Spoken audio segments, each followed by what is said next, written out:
This story, titled Left at the Altar, Found My Strength, A Journey of Self-Love, begins with a moment that feels like the end of everything, but turns out to be the beginning of something extraordinary. My name is Emily Hart. I'm 29 years old, from a small, picturesque town in Vermont. The kind of place where everybody knows everybody, where church bells chime every Sunday, and where the air smells of lilacs and pine. I had always believed in fairy tales. Growing up in a cozy white house with green shutters and a wraparound porch, my childhood was painted in hues of hope, love, and laughter. My parents were high school sweethearts, and I used to think love stories like theirs were a given, part of life's natural rhythm. By the time I turned 25, my own love story seemed to fall perfectly into place. Enter Ethan, tall, charming, and magnetic. He was a teacher in our local school, with a passion for history and a knack for telling stories that made the past come alive. He wasn't just my boyfriend, he was my best friend, my partner in crime. I remember thinking, this is it. This is my happily ever after. The proposal came on a chilly December evening. The town square was lit with Christmas lights, snowflakes danced in the air, and Ethan got down on one knee under the old oak tree where we had our first kiss. His words were simple, but they lit a fire in my heart. Emily, you're my past, present, and future. Will you marry me? Of course I said yes. The next year was a blur of wedding preparations. My Pinterest boards were overflowing with ideas. Lavender bouquets, lace veils, the perfect venue by the lake. It all felt magical. But looking back, there were moments that now seem like shadows trying to warn me. Ethan started coming home late, brushing off my questions with excuses about work. His texts grew fewer, shorter, colder. I ignored the pit growing in my stomach, convincing myself it was just pre-wedding stress. The day of the wedding arrived. The morning was a dream. Sunlight pouring into my room as my mom helped me into my gown. My best friends flitted around me, laughing, adjusting my veil, snapping candid photos. I looked at myself in the mirror, dressed in ivory silk and lace, and whispered, "You're ready, Emily. This is your moment." But nothing, absolutely nothing, could have prepared me for what happened next. The ceremony was set to take place at the lakefront chapel. As the clock ticked closer to noon, a sense of unease began to creep in.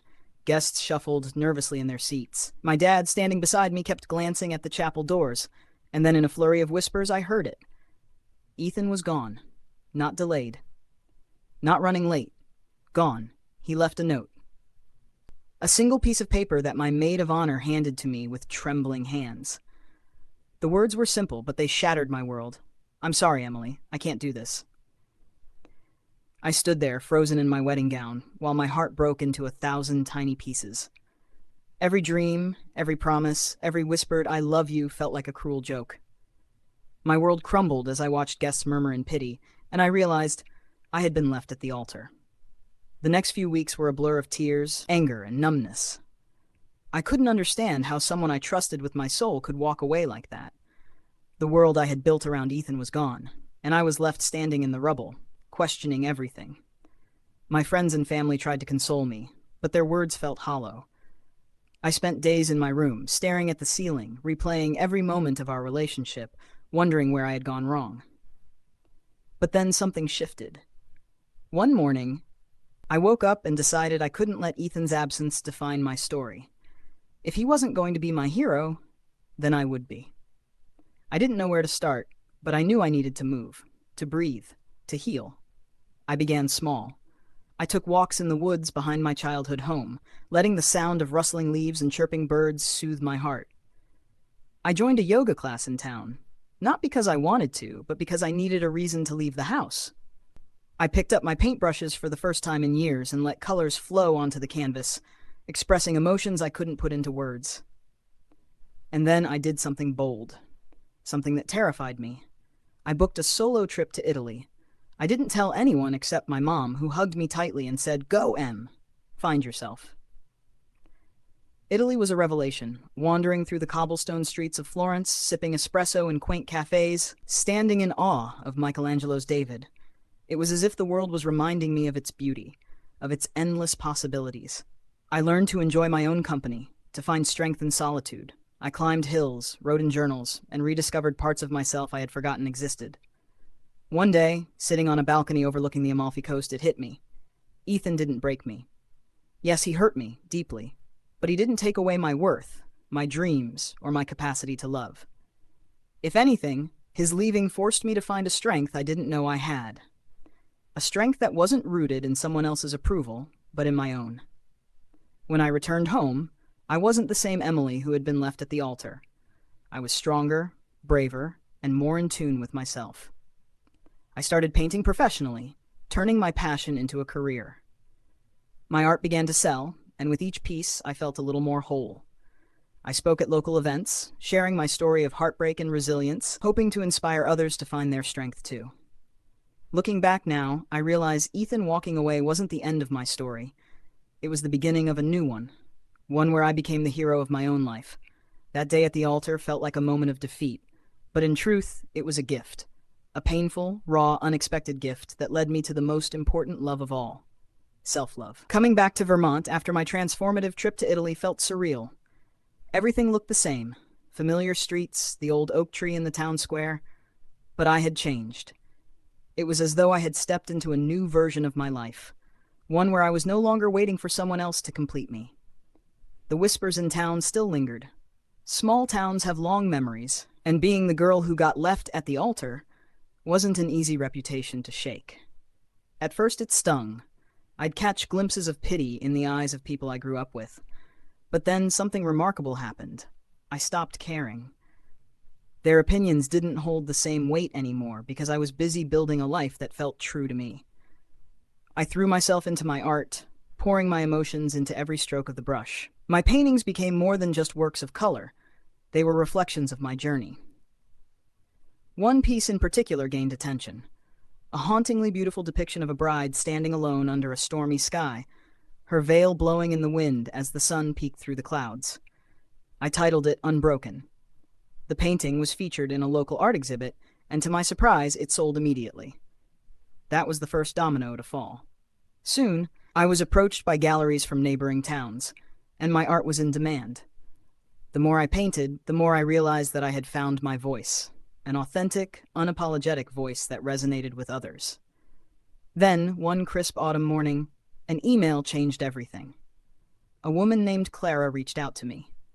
She ran an organization called Empower Her, which focused on helping women rebuild their lives after personal and professional setbacks. Clara had seen my artwork and read about my story in a local magazine. She invited me to speak at their upcoming conference in Boston. My first reaction was panic. Speak? In front of people? I wasn't sure I could do it. The idea of standing on a stage and sharing the most vulnerable parts of my life felt terrifying. But then I remembered how far I'd come, and how many times I had doubted myself before. So I said yes. The day of the conference arrived, and as I stood backstage, my heart pounded in my chest. The room was packed with hundreds of women, all waiting to hear stories of strength and resilience. When my name was called, I took a deep breath and stepped onto the stage. I started with a simple truth. I thought my life ended the day I was left at the altar. But that heartbreak became the turning point that saved me. As I spoke, I saw nods of understanding, tears glistening in eyes, and smiles of encouragement. I shared my journey, the pain, the self-discovery, the healing, and by the time I finished, the room erupted in applause. Women came up to me afterward, sharing their own stories of heartbreak and resilience. It was humbling, knowing that my pain had become a source of hope for others. That conference was just the beginning. Speaking became a new passion for me, and I began traveling across the country, sharing my story with women from all walks of life. Each event reminded me that we are never truly alone in our struggles. We all have moments where life shatters us, but we also have the power to pick up the pieces and create something beautiful. One day, I received an invitation to host a workshop in Los Angeles. It was a dream opportunity, but what I didn't know was that it would also lead to an unexpected twist in my story. At the workshop, a man approached me after my session. His name was Daniel, and he was a photographer who had recently gone through a painful divorce. He told me my story resonated with him deeply, and that he wanted to collaborate on a project, an art and photography series about finding beauty in brokenness. At first, I hesitated. After Ethan, I had built walls around my heart, afraid of letting anyone in again. But Daniel wasn't asking for romance. He was asking for creativity, for connection, for a partnership rooted in shared experiences. So, I agreed. Working with Daniel was like watching two puzzle pieces click into place. Our project, Fragments of Light, combined my paintings with his photography, capturing moments of vulnerability, resilience, and hope. The series gained national attention, and before we knew it, we were traveling across the country, showcasing our work. As we spent more time together, something shifted. Daniel wasn't just a collaborator, he became a friend, a confidant, someone who understood the scars we both carried. Slowly, cautiously, I let my guard down, and in the quiet moments between gallery openings and late-night brainstorming sessions, I realized I was falling in love. This love was different.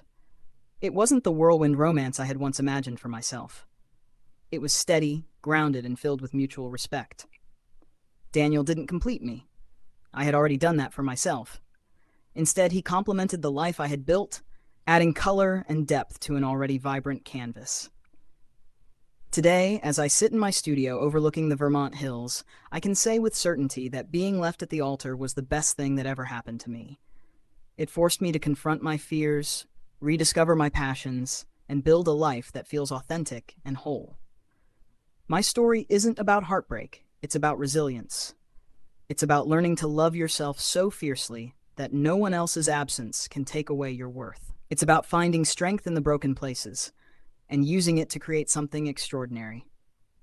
If my story resonated with you, don't forget to like, comment, and subscribe to my channel. Share your thoughts in the comments. I'd love to hear your own stories of resilience and self-love. And remember, no matter what life throws at you, you have the strength to rise, rebuild, and shine. Thank you for listening, and I'll see you in the next video.